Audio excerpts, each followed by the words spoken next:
Life is not about finding yourself. It is about creating yourself. The meaning of life is to find your gift, and the purpose of your life is to give it all away. Hello there. Welcome to my channel. This week we're going to talk about The One Thing by Keller. This book is great. I've read it many times and it just tremendously helped me to be more productive, to set my priority right for the day, and to live my life with a purpose. What I like about this book is it gives you a lot of practical tips to apply in your daily life so you can get more done by spending less time. It reveals the secret of success not only on a philosophical level, but more importantly, it breaks down all the specific steps and tactics you can use to change your life for the better. Let's get into it. The first big takeaway for me is the domino effect. In the book, the author mentioned that they studied a small domino that can actually knock over another domino, which is like 50% bigger than itself. So they did a test. The first 2-inch domino can knock over a 4-inch domino, and then an 8-inch, 16-inch. By the 23rd, you're knocking over Eiffel Tower. And by the 31st, you can actually knock over Mount Everest. This is such a great metaphor for life. Your good habits or bad habits usually start too slow to notice, and before you know it, it's getting too big to stop. It will either make you or break you. So getting extraordinary results is all about creating a domino effect in your life, because success is sequential, not simultaneous. You do the right thing, and then you do the next right thing. Over time, it adds up. So when you see someone who has like a lot of knowledge, they learn it over time. And when you see someone who has a lot of skills, they developed them over time. The key is the daily grind. It's over time. It takes a whole lot of time before you can actually notice the result of your grind. So if you do the right thing, just keep going. Trust me, it will pay off eventually. The second big takeaway for me is things don't matter equally. There will always be a few things that are more important than the rest. And out of those few things, there's always one thing that matters the most to you. And our job is to find that one thing. The Pareto principle, which we call it the 80-20 rule, says that for many outcomes, roughly 80% of the consequences come from 20% of causes, which means the majority of what we want comes from the minority of what we do. Our job is literally to find the one thing in that 20% that matters the most to us, such that by doing that, everything else becomes easier and unnecessary. For example, I always have a to-do list for myself every day, and I have a love and hate relationship with my to-do list, because I usually list a bunch of stuff that I think I need to finish, and it often lacks priority. By the end of the day, I feel exhausted and frustrated, and I'm missing out on important things from the list. Actually, the to-do list for me is just a survival list for me to getting through the day. Now I know that no matter how many to-dos I have on the list, I should always start with the one thing. Until that's done, everything else is a distraction. The third big takeaway is that our willpower is limited and it's not always on call. It's just like that battery in our phones, or, as we go through the day, our battery drains out. And each little decision you make throughout the day is taking a tiny bit of your willpower out. What clothes am I gonna wear? What do I have for breakfast? What do I have for lunch? All of these spend your willpower. That is why a lot of successful people try to diminish these distractions by either developing a routine or simply going minimalist. For example, some of them eat the same food every day and others only have the same colored suits or t-shirts. That is why it's so important that once you discover your one thing, you need to do it the first thing in the morning when your willpower is at its fullest, because this gives you the best chance of following through. The fourth big takeaway is huge for me.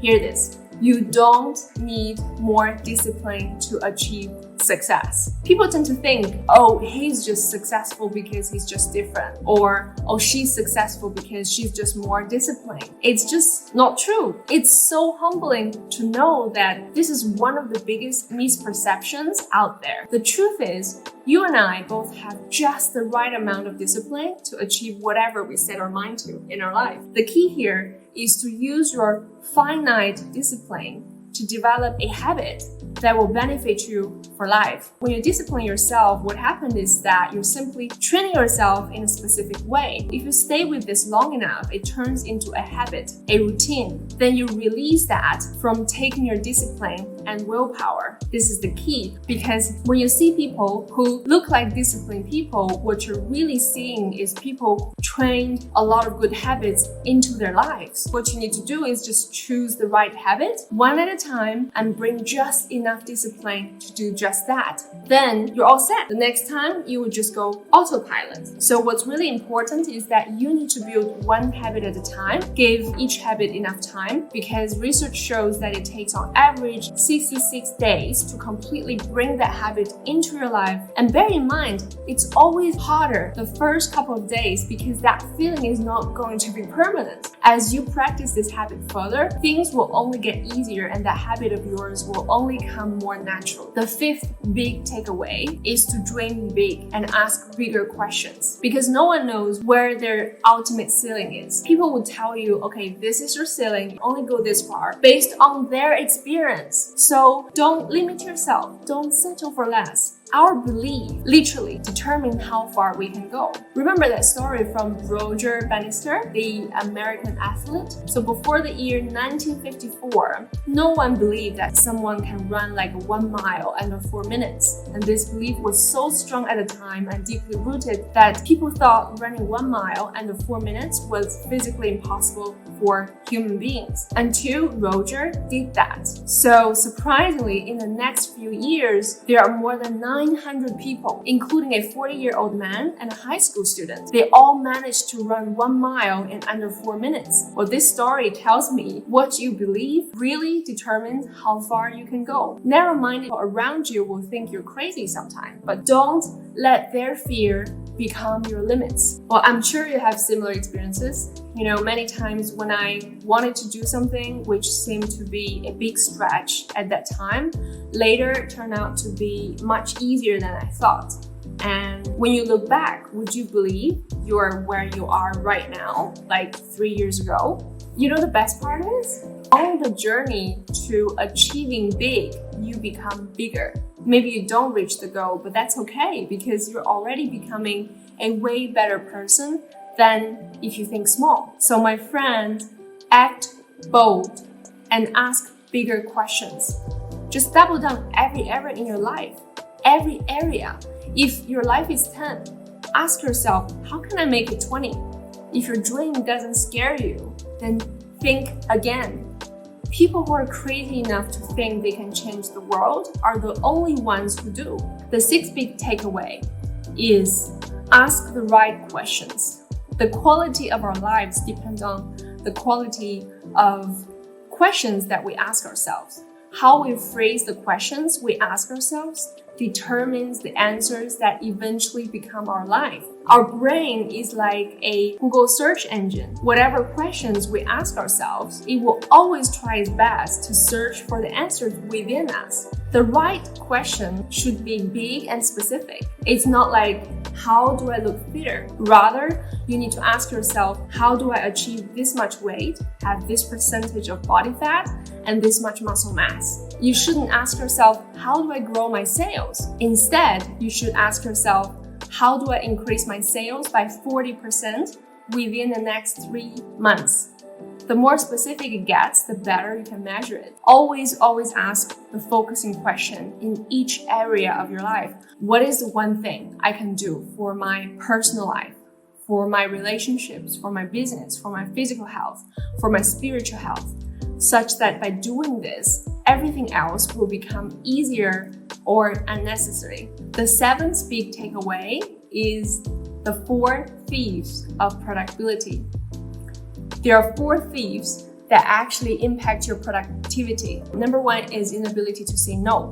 Number 2 is fear of chaos. Number 3 is poor health habit. And number 4 is an environment that doesn't support your goals. So when Gary talks about the 4 thieves of productivity, I realized I actually have 2 of them still with me, which is inability to say no and the fear of chaos. The biggest thief is my inability to say no. This is what I struggled with the most, and I'm still on the learning curve to set my boundaries. Raised in Asian culture, I was deeply conditioned to avoid conflicts and put others' needs first. Otherwise, I'd be told to be selfish.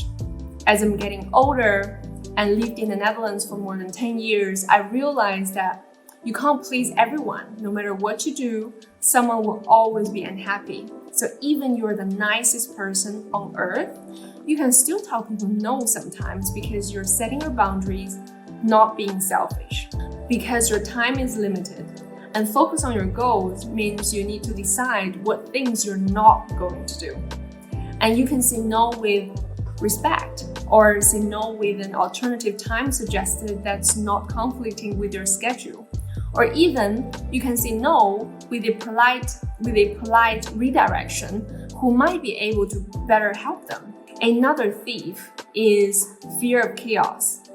I am personally drawn to certainty and predictability. Anything uncertain makes me feel uneasy. This has been one of my biggest challenges to overcome through my growth journey. I've been constantly struggling with feelings of overwhelm because of unlimited uncertainty that I cannot foresee or control. So until I realized, hey, it's a package deal. When you strive for greatness, chaos is guaranteed to show up. So rather than fighting it, I want to be friends with it. I want to accept it and know that the discomfort is the growth I'm experiencing, whether it's personal or business.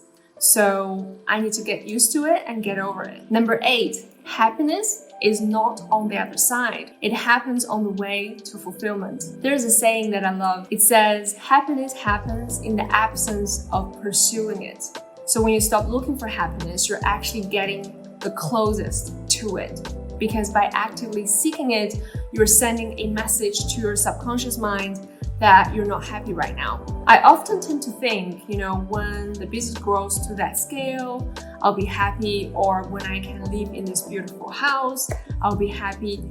And every time I achieve that milestone, whatever that may be, that satisfaction and excitement never stays long because I was used to living in an emotional state of constantly seeking the next thing, rather than appreciating the things I have right now. So in this journey of being and becoming the best version of myself, I'm actually surrounded by abundant happiness, and I just need to start finding it and appreciating it. So that is my book review for this week.